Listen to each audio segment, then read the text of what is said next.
Assalamualaikum warahmatullahi wabarakatuh. Apa kabar teman pemilih? Jumpa lagi bersama Dinamis, Dialog dan Informasi di hari Kamis persembahan KPU Klaten. Nah teman pemilih, tanggal 10 Agustus kemarin kita baru saja memperingati Hari Kebangkitan Teknologi Nasional atau Hakteknas yang ke-30.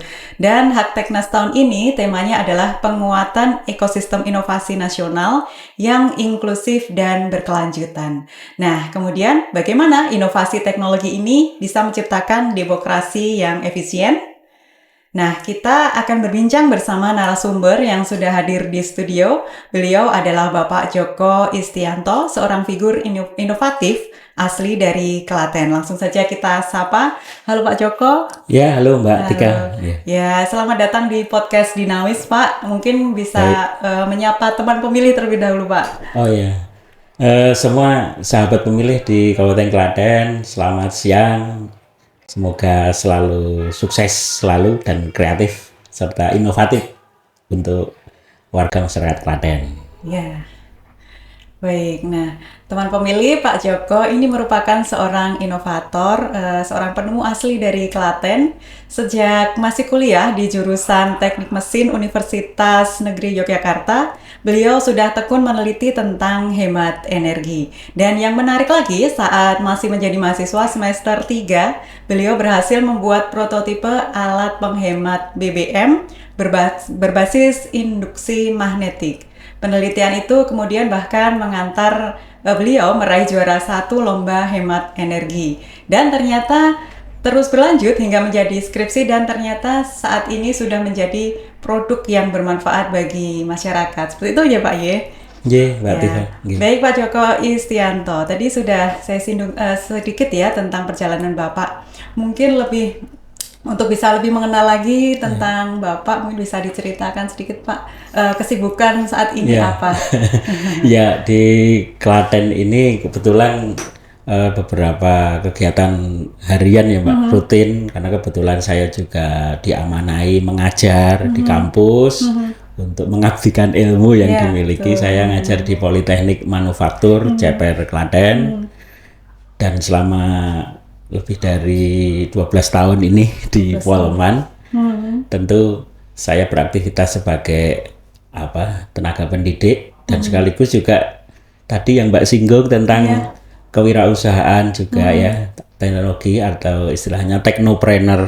Jadi menekuni beberapa bidang, dan untuk di kewirausahaan yang saya tekuni tadi Mbak sudah sebutkan, yaitu tentang penghematan energi dan penghematan energi di dalam konteks masyarakat dan juga sebagai teknologi dalam arti infrastruktur.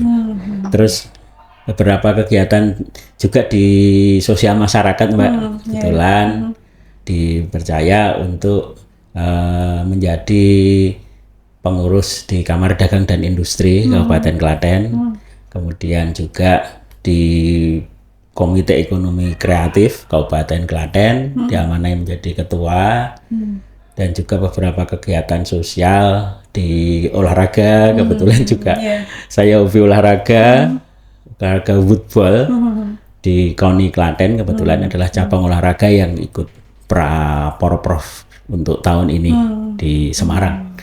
Itu ya cukup lumayan sibuk, tapi juga masih nggak sibuk banget sih Mbak. Tetap waktu untuk sendiri, untuk keluarga, untuk warga masyarakat. Tentunya ternyata banyak sekali aktivitas beliau nih ya. Mungkin beberapa teman pemilih sudah mengenal beliau juga ya. Nah Pak Joko Istianto, tadi sudah saya singgung sedikit tentang perjalanan Bapak yang luar biasa nih Pak. Nah mulai dari mahasiswa sampai akhirnya berhasil menciptakan inovasi alat penghemat energi.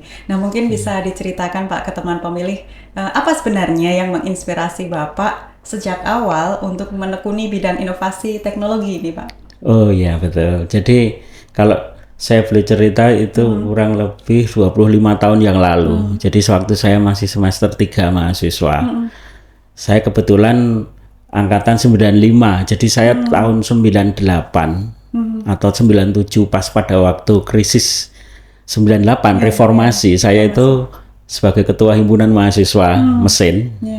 itu termasuk salah satu yang prihatin dengan waktu itu harga bahan bakar naik, betul. kemudian dolar sampai 16.000, dari 3.000 sampai menjadi 16.000. Kemudian krisis ekonomi, krisis politik ya. Betul, ya.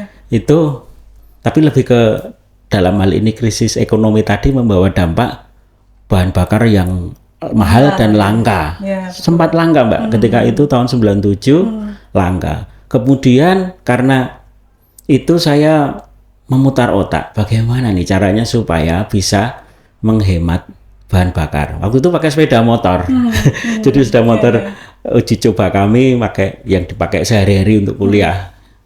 Dan kebetulan secara bersamaan juga ada lomba karya tulis ilmiah yang diselenggarakan oleh Pertamina. Saya ingat betul itu tahun 97, bulannya bulan Juli.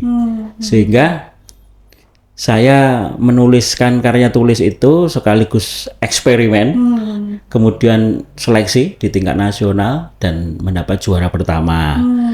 Dan dari juara lomba hemat energi Pertamina itu yang berupa prototipe sebelumnya. Nah itu saya kembangkan menjadi satu produk yang sampai hari ini bisa menjadi produk yang dinikmati masyarakat. Jadi prosesnya menjadi sebuah produk itu, teknologi itu mengalami metamorfosis. Yang pertama itu prototipe, maksudnya hanya, malah dulu awal-awalnya sebuah gagasan, apakah bisa itu? Tapi setelah saya eksperimen, saya buktikan ternyata bisa. Dan itu sudah diuji juga oleh lembaga ilmiah. Jadi ada tadi di Pertamina, lalu di kampus, dan karya itu diteliti oleh 5 mahasiswa S1 yang lulus dengan meneliti produk saya itu, produk penghemat bahan bakar Vemax itu, dan menghasilkan 2 master S2 pasca sarjana, dan juga ini sedang penelitian untuk doktoral.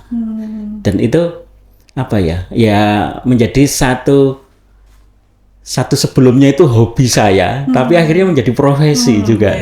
Jadi menekuni teknologi tepat guna karena saya senang utak-utik.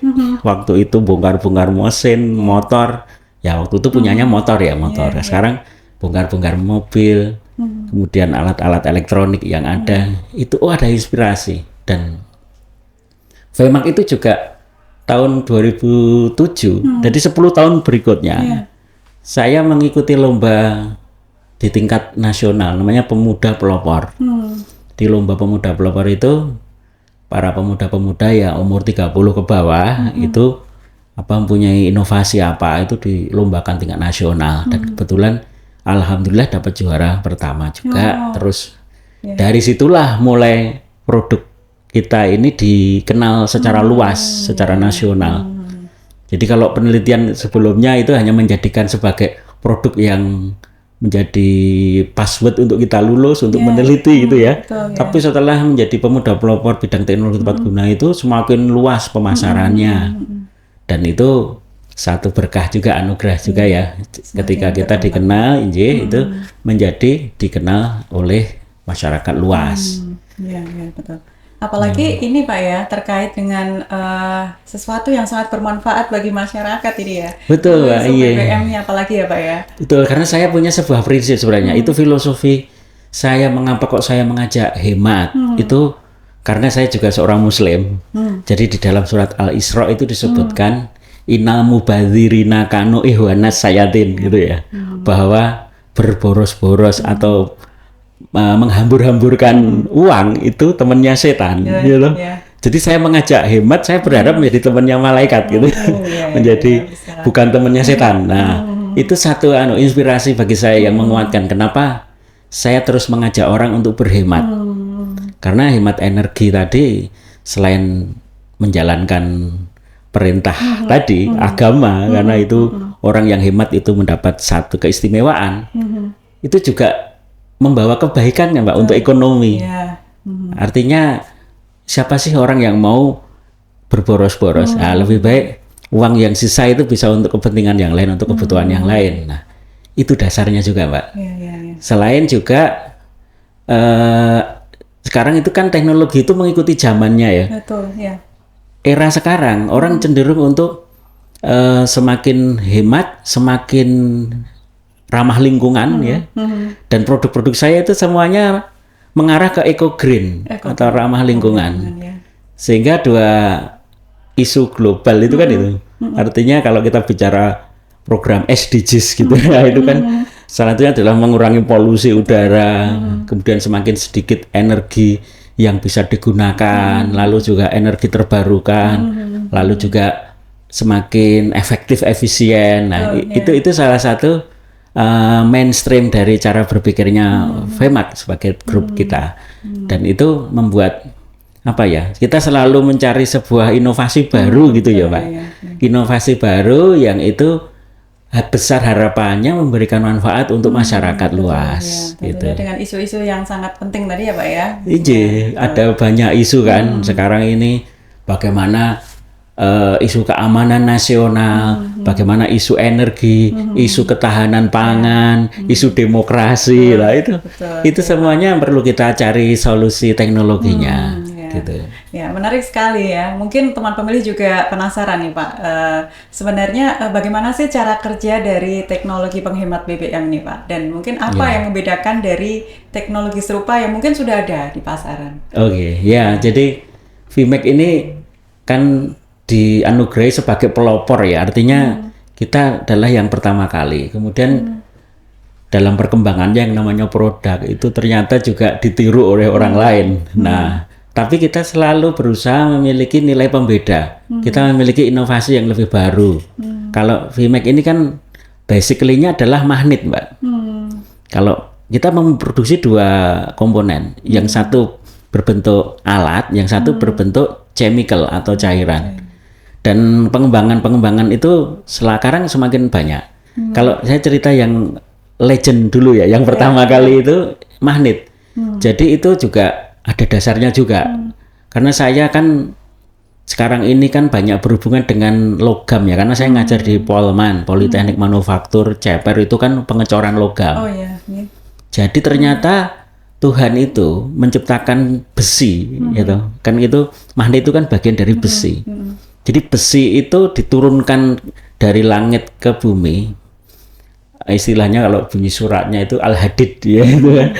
Arsalna, jadi sesuatu yang turun dari langit itu pasti ada manfaatnya, dan manfaatnya itu untuk banyak orang. Dan ternyata betul Pak, besi itu tidak hanya diterjemahkannya kalau kita mau mengkaji menjadi alat perang, menjadi perhiasan gitu ya. Tetapi besi yang dikandung itu sebenarnya yang dimaksud adalah besi yang mengandung energi, yaitu apa? Besi berani atau besi magnet. Sehingga basic dari magnet itu saya kembangkan untuk bagaimana bisa membuat bahan bakar itu lebih irit. Loh kok bisa? Pertanyaan itu. Ya karena besi berani atau besi magnet itu secara fitrah tadi disebutkan dalam surat Al-Hadid ya, bahwa sumber energi terbesar di dunia setelah matahari, sinar matahari, itu ternyata magnet, Mbak. Oh iya.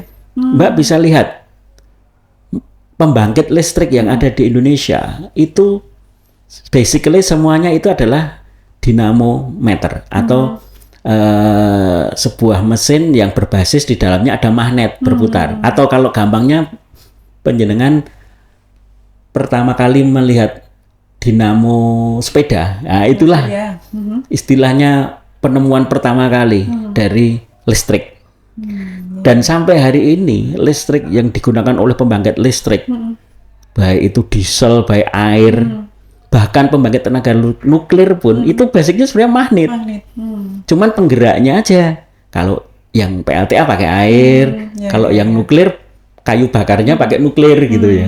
Kalau yang diesel kayu bakarnya atau bahan bakarnya pakai solar gitu. Nah, saya berusaha membuat bagaimana sih bahan bakar itu, bensin sama solar itu memiliki nilai entalpi yang lebih tinggi. Ya, ini produk kimia.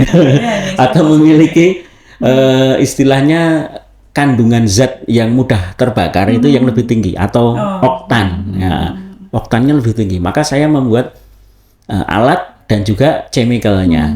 Dan chemical itu yang dipakai juga oleh industri-industri di bidang kimia untuk meramu bahan bakar yang oktannya lebih tinggi. Nah, dari hasil oktan lebih tinggi, otomatis sebenarnya lebih jauh kilometer yang ditempuh, maka jadi irit. Jadi cara kerjanya seperti itu. Jadi cara kerjanya bukannya mengurangi jumlah BBM ansih, maksudnya BBM-nya memang berkurang, tapi tanpa mengurangi performa. Jadi kadang orang takut kan, nanti ngirit nggak bisa lari gitu kan. Di VMAX ini enggak, VMAX ngirit tapi tetap jarak tempuh jauh, larinya tetap kencang, tidak berkurang. Dan itu kita perbarui terus sampai ke tingkat efisiensi sampai dengan 35%. 35% ya? Lebih irit gitu Pak ya? Lebih irit, ya. Itu untuk semua kendaraan bermotor atau bagaimana Pak? Iya, semua berbahan bakar minyak, bahkan berbahan bakar gas pun juga bisa. Jadi penghematan untuk gas, LPG, termasuk juga mobil berbahan bakar gas, dan juga yang terakhir kemarin tahun 2017 itu kami bersama mahasiswa di UNY Jogja itu mengembangkan teknologi motor listrik dan mobil listrik. Itu adalah tanpa bahan bakar itu, jadi menggunakan cas listrik PLN itu juga bisa. Nah, tentunya kan ini sebuah perjalanan ya Pak, yang untuk menemukan sesuatu hal baru kemudian bisa digunakan masyarakat banyak, tentunya kan sebuah perjalanan ya Pak. Apa tantangannya Pak selama ini proses riset pengembangan itu? Jadi dari perjalanan saya tahun 97 ya, kalau saya review ke belakang itu sampai sekarang tahun 2025, jadi hampir 30 tahun. Jadi suatu penelitian itu harus membutuhkan orang-orang yang long endurance dan konsisten. Jadi kita mengembangkan sesuatu itu satu harus tahan uji dan juga tidak berganti-ganti. Berkembang boleh, tapi yang lama tetap harus dijadikan core. Tapi kalau untuk berkembang iya, artinya ke sektor-sektor lain itu. Kemudian kalau dalam perjalanan itu pasti ada kadang-kadang juga bosan, ada kadang-kadang ujiannya juga banyak. Nah, itu membutuhkan tadi long endurance tadi, tahan banting tadi ya. Tahan banting. Banyak orang yang tidak kuat di situ. Nah, menjadi zona entrepreneur itu tidak semuanya sanggup. Mencari zona kenyamanan rata-rata. Yang setiap bulan bergaji, kemudian mendapatkan satu reward. Tapi kalau kita di zona entrepreneur atau zona pengusaha, itu kan bagaimana harus mencari, bagaimana harus berinovasi, bagaimana harus setiap bulan memikirkan anak-anak orang-orang yang ada di bawah kita. Nah, itu membutuhkan tadi kekuatan, ketahan banting tadi. Karena gini Pak, kalau kita melihat brand, produk ya, VMAX kan umurnya baru 30 tahun lah. Saya anggap umurnya dari lahir yaitu tahun 97 itu 30 tahun. Mbak bisa bayangkan produk sebesar Philips. Jadi Philips bola lampu yang dari Belanda itu ya. Jadi kalau kita lihat tim nasional Belanda itu selalu di sini ada tulisannya Philips ya. Karena itu adalah produk kebanggaan Belanda. Itu umurnya sampai hari ini sudah 150 tahun. Saya baru 30 tahun, belum ada apa-apanya. Artinya untuk menjadi sebuah brand itu membutuhkan waktu yang panjang. Artinya waktu yang menguji juga. Selain konsumen, waktu juga pribadi orangnya juga. Kalau nggak konsisten ya sudah mandek di tengah jalan. Nah, jadi tiga-tiganya Mbak yang harus diolah. Memang kita harus punya kemauan dan upaya untuk terus meningkatkan produknya seperti itu ya Pak ya? Betul, iya. Produk itu karena harus mengikuti selera konsumen, selera masyarakat, selera zaman juga. Dan itu tidak bisa kita berdiam diri menjadi wis ononing ini ya wis ngene, itu nggak bisa. Jadi dalam produk itu kenapa kita bicara produk-produk yang internasional ya, kayak Nokia itu dulu yang begitu banyak menggurita besar, sekarang hilang sama sekali.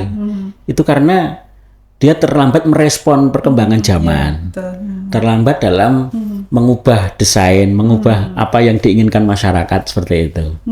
Ya. Tapi untuk sejauh ini bagaimana Pak respon masyarakat yang sudah menggunakan inovasi teknologi? Inovasi kami alhamdulillah, terutama yang gurah mesin itu kalau Mbak lihat di internet, jadi kami memang sekarang itu 80% adalah online. Jadi kalau Mbak lihat marketplace di Facebook ya, itu gurah mesin, cairannya semua itu inovasi pertamanya dari VMAX. Ya mungkin yang menjualnya mah dari Jogja, dari Semarang, dari Tangerang, tapi made in Klaten gitu. Jadi ya memang sekarang ini era di mana tidak selalu harus brand kita itu kelihatan. Banyak orang yang hanya pengen maklon. Pak, saya pengen dibuatkan, tapi merek saya sendiri. Ya, sendiri. Oke, selama cocok dengan perhitungannya, dia dapat harga yang kompetitif, dia mengembangkan brand sendiri, kita bisa seperti itu.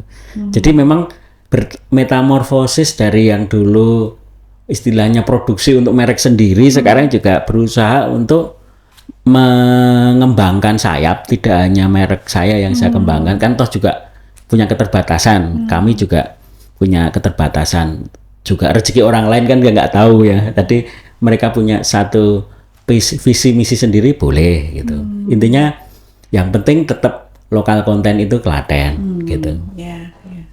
Nah kalau ini Pak, kalau teknologi ini nantinya bisa diterapkan lebih luas ya Pak. Menurut Bapak ini apa dampak strategisnya bagi Klaten atau mungkin bagi bangsa Indonesia? Kan ini tentunya terkait juga dengan tujuan demokrasi, yaitu kesejahteraan masyarakat.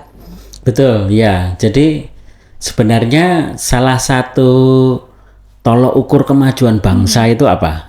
Yaitu teknologinya maju. Teknologinya bisa mewarnai dunia. Mengapa Amerika itu disebut negara maju? Karena hampir karya-karya teknologi atau paten teknologi itu dimiliki oleh Amerika. MIT, Massachusetts Institute of Technology, itu konon setiap 1 menit itu menghasilkan paten. Dan paten itu digunakan oleh industri-industri maupun juga manufaktur yang ada di dunia. Nah, disitulah kenapa ekonomi Amerika itu ya tetap berkembang. Maksudnya walaupun dia punya banyak piutang dan hutang ya, tapi tetap bisa mewarnai karena saat itu ada satu inovasi yang dia bisa kembangkan. Kemudian kalau itu berguna untuk masyarakat, tentu itulah yang diharapkan Mbak, adalah bagaimana membuat satu teknologi ini yang tidak habis oleh waktu. Artinya bisa terus menerus. Akan ada manfaatnya terus. Manfaatnya terus menerus. Terus juga teknologi yang ada di dalam konteks Indonesia ini sebenarnya sekarang ini ya Mbak, kita itu membutuhkan teknologi-teknologi dasar, yaitu satu, untuk memperkuat ketahanan ekonomi, memperkuat ketahanan energi. Nah, kalau saya energi agak paham ya. Nah, ketahanan ekonomi dalam hari ini adalah kedaulatan pangan. Nah, itu juga satu bidang yang menurut saya sangat strategis, harus dikembangkan oleh bangsa ini.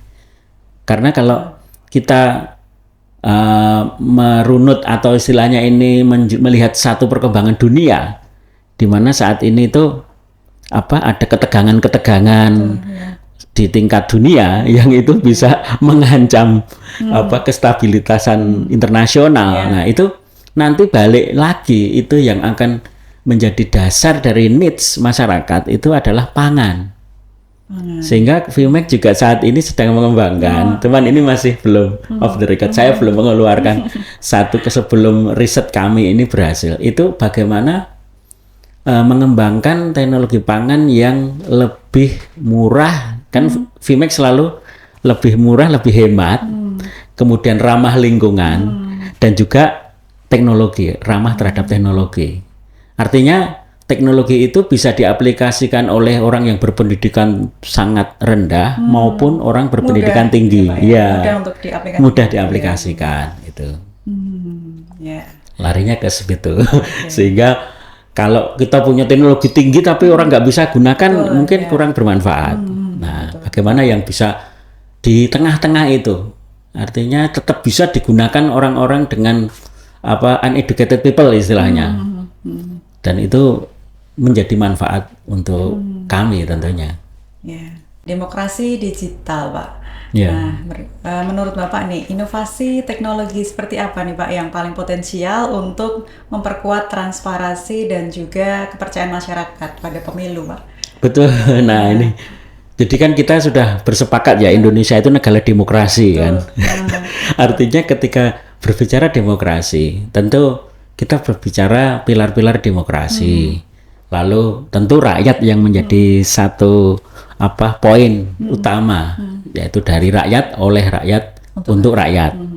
Dan demokrasi di Indonesia kan untuk memilih 3 ya. Artinya legislatif, yudikatif, bukan yudikatif, 2 ya, legislatif dan eksekutif. Nah, dan itu membutuhkan satu sistem yang bisa dipercaya, akuntabel. Jadi akuntabilitas, lalu juga sebuah sistem itu harus bisa dilihat oleh banyak orang secara langsung, transparan. Kemudian demokrasi itu juga menuntut satu partisipasi. Betul kan, Mbak? Betul, ya. Jadi kalau kita menyelenggarakan demokrasi tapi partisipasinya rendah, itu kurang maksimal. Betul, jadi bagaimana partisipasi itu bisa besar, bisa banyak orang yang mengakses. Kemudian tadi transparan, artinya bahwa berlangsung dengan transparan itu terbuka. Terbuka. Kalau azas pemilu kan luber jurdil gitu kan. Nah, jadi itu yang terbukanya. Artinya semua orang bisa melihat, tidak ada yang ditutupi dan lain sebagainya. Itu teknologinya bisa diselenggarakan, Mbak. Kemudian juga akuntabilitas. Nah, akuntabilitas ini juga menyangkut banyak kan. Artinya stakeholdernya juga harus dikuatin. Namun kalau kita berbicara secara teknologi, teknologi untuk mengoptimalisasi tadi ya, akuntabilitas, transparansi, partisipasi itu bisa diselenggarakan kan. Dan juga KPU pusat itu kan juga sudah membuat satu aplikasi ya Mbak ya. Betul, Pak. Dan tapi tentu ya dengan berbagai polemik ya, kadang ya ada kelemahannya juga aplikasi itu yang kita sebagai orang teknologi itu yang mungkin kadang-kadang perlu ini juga sih, maaf, audit juga ini aplikasinya apakah sudah proven teknologi, apakah aplikasi itu ada errornya, apakah mungkin ada fraudnya, bahayanya kan itu sudah di atasnya error kan fraud. Jadi kalau menyangkut hasil ya Pak ya. Wah itu karena tadi kita sudah bersepakat demokrasi. Artinya demokrasi itu jangan sampai nantinya menjadi satu polemik lagi ketika sudah diputuskan. Karena itu adalah keputusan terakhir sebenarnya. Kalau sampai ada tingkat MK dan lain sebagainya itu kan sudah beda lagi ceritanya. Karena sebenarnya yang menjadi dasar utamanya itu adalah pilihan itu, artinya jumlah angka-angka di situ. Ya, kalau untuk kemarin memang beberapa di antara aplikasi yang digunakan memang beragam sekali Pak di KPU RI ini langsung dari pusat ya. Di antaranya kan kalau pas ada tahapan nanti ada proses pendaftaran paslon seperti itu juga ada aplikasinya, kemudian ada yang saat ini masih berlangsung itu pemutakhiran data pemilih itu juga ada aplikasinya. Semuanya berbasis hampir semua berbasis aplikasi Pak. Sampai ke logistik pemilu juga ada. Terus kemudian nanti ada penyelenggaraan rekrutmen untuk PPK seperti itu ya, PPK PPS itu juga pakai aplikasi. Tapi di samping itu juga kemarin sempat KPU RI ya melakukan uji coba juga terhadap ini Pak, mobil maung gitu Pak. Oh iya, mobil ya. Kan ada PT Pindad yang buat. Pindatnya. Itu kan pada mulanya itu digunakan sebagai kendaraan distribusi logistik Pak. Jadi kan ada isu memang salah satu yang mungkin banyak memakan biaya adalah proses logistik ya, atau distribusi logistik Pak. Dan di seluruh Indonesia apalagi daerahnya tidak semuanya mudah dijangkau. Nah, itu tadi ada semacam uji coba ke beberapa daerah yang memang berat di jangkau seperti itu. Ya, oke, betul memang salah satu apa ya, tantangan ya, bukan kelemahan ya, tantangan bangsa Indonesia ini kan geografisnya yang jauh-jauh kan. Yeah. Kalau Klaten sih nggak begitu problem ya. Kalau kita bayangkan mungkin di Karimun Jawa atau di pulau-pulau di kawasan timur Indonesia itu sangat membutuhkan aplikasi-aplikasi yang memudahkan. Tapi tetap akuntabel. Ya, tetap jurdil tadi ya. Nah, itu memang perlu perlu sebuah, ya kalau bicara aplikasi itu yang paling perlu diperhatikan sebenarnya servernya, Pak. Betul, Pak. Kan kalau kita bicara server, nanti kan terus ini server milik siapa, siapa yang bisa mengendalikan. Nah, itu yang memang kalau bicara secara teknologi istilahnya itu internet atau teknologi dunia maya, wah itu sudah detail sekali tuh. Artinya aplikasi yang mudah itu apakah aman? Nah, ini pertanyaannya kan seperti itu. Lalu apakah aplikasi yang mudah itu juga murah? Apakah aplikasi yang mudah itu juga mampu dipakai oleh semua umur? Karena kan yang kalau mudah tadi ya Pak ya. Yang mudah tadi, ya. betul. Jadi semua program pembangunan itu kalau merunut SDGs itu adalah bisa menjangkau semua kalangan, tidak boleh eksklusif, harus inklusif. Dari orang berpendidikan bawah, orang difabel, orang yang memiliki kelemahan-kelemahan lah, itu harus bisa mengakses. Lalu kalau teknologi tentang apalagi perhitungan suara itu yang paling rawan kan, dan juga last minute pada waktu terakhir itu penentuan itu juga membutuhkan satu verifikator, membutuhkan satu teknologi yang proven, yang kalau biasanya kalau orang kadang kan pengen ada auditor dari luar, betul kan Pak? Semua seperti itu sih. Itu harus kita wadahi sebagai satu entitas keinginan pemilih.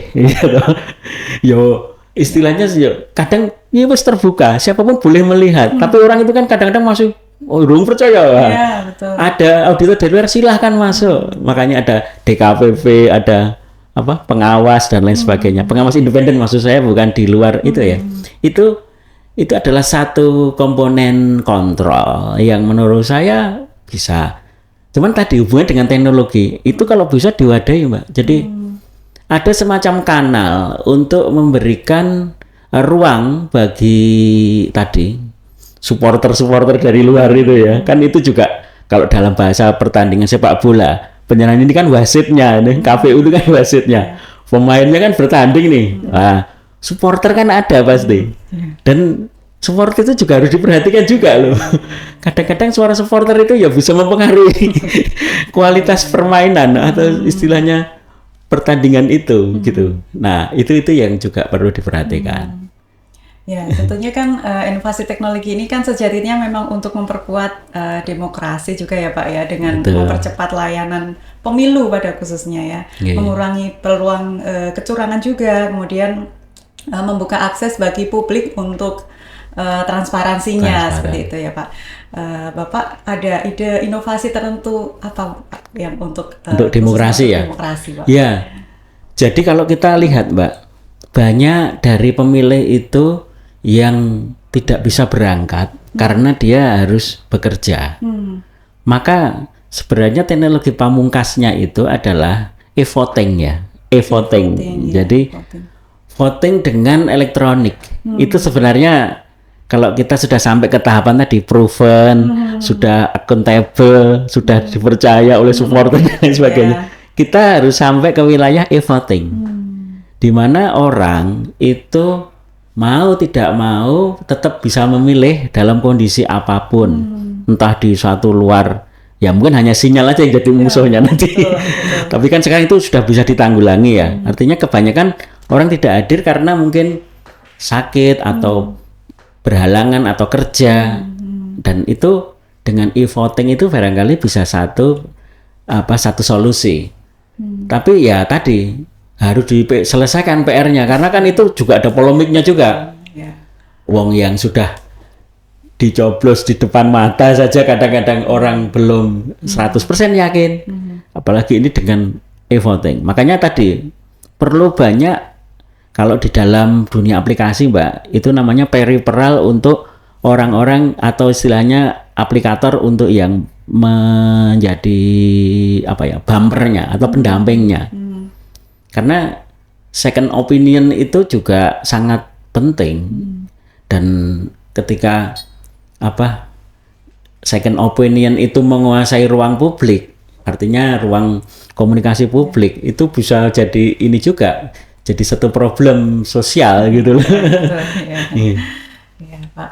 Nah, ini kemarin kan di Klaten khususnya ya Pak, dari pemilih yang sudah memberikan hak suaranya itu ada sekitar setengahnya itu adalah anak muda nih Pak.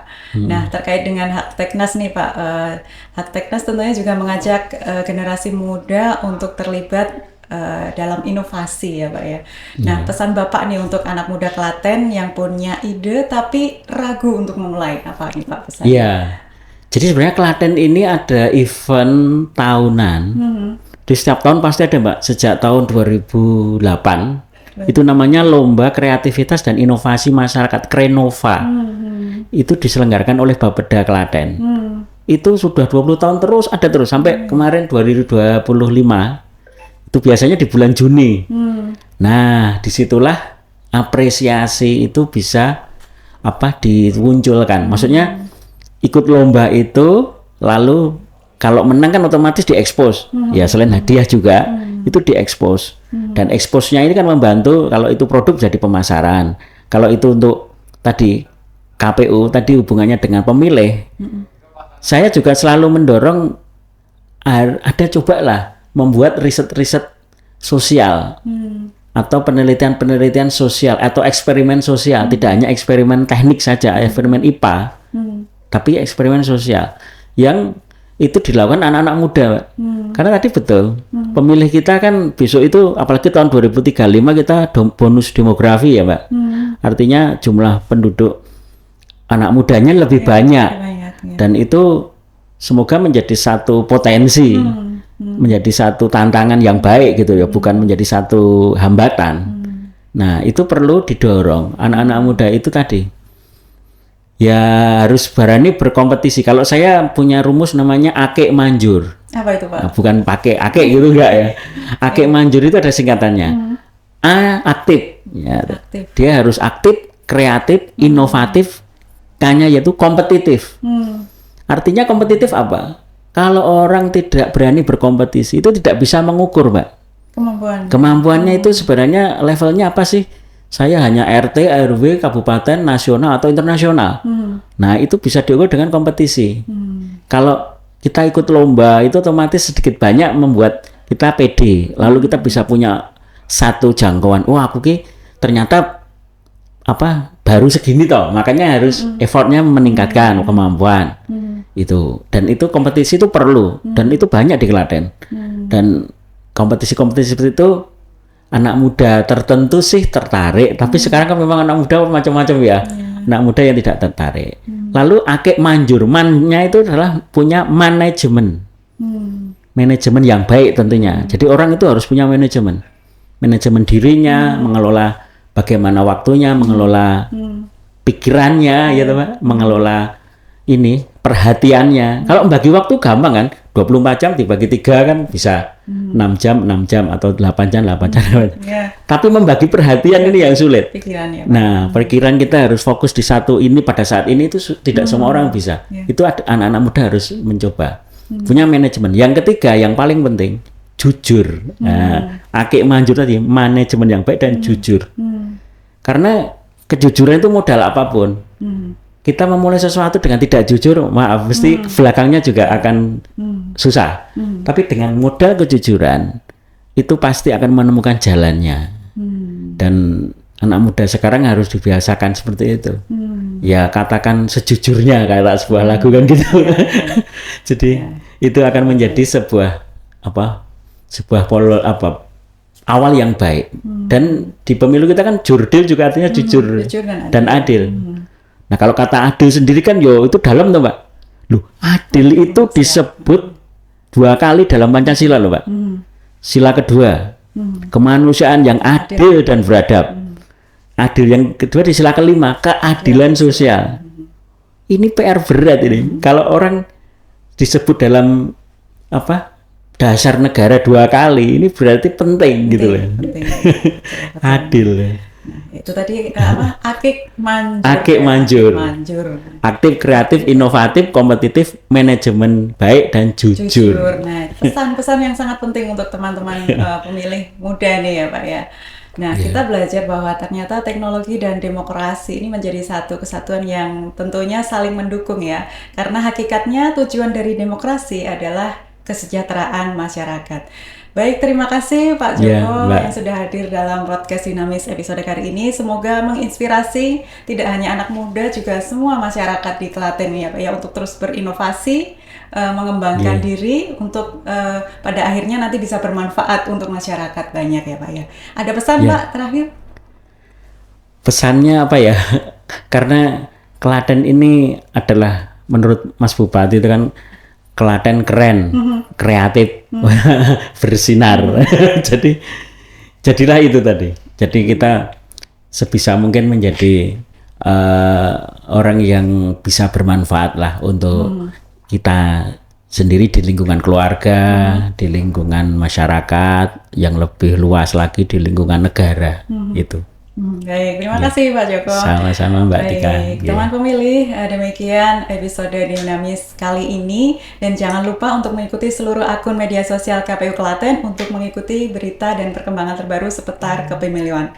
Terima kasih telah menyaksikan Dinamis dan sampai jumpa di episode berikutnya. Wassalamualaikum warahmatullahi wabarakatuh. Waalaikumsalam warahmatullahi wabarakatuh.